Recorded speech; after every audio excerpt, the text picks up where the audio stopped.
یا اللہ پاکستان کے حالات اچھے کر دے، ہمارے ملک کو امن کا گہوارہ بنا دے میرے مالک۔ تیرے گھر میں کسی چیز کی کمی نہیں ہے میرے پروردگار، تو رحیم ہے، تو کریم ہے میرے پروردگار، 70 ماؤں سے زیادہ پیار کرتا ہے۔ روزہ رسول کے سامنے کھڑی ہوں یا اللہ، میری دعاؤں پہ قرب فرما دے،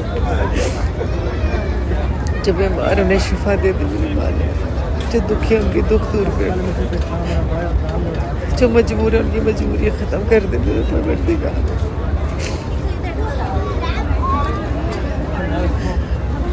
ہمارا پاکستان یا اللہ پتہ نہیں کس کی نظر لگ گئی ہے، نوجوان ہے تو وہ پریشان ہے، خواتین ہے تو وہ پریشان ہے، بڑے بوڑھے ہیں تو وہ پریشان ہے، یا اللہ پورا پاکستان پتہ نہیں کس طرف چلا گیا، کس کی نظر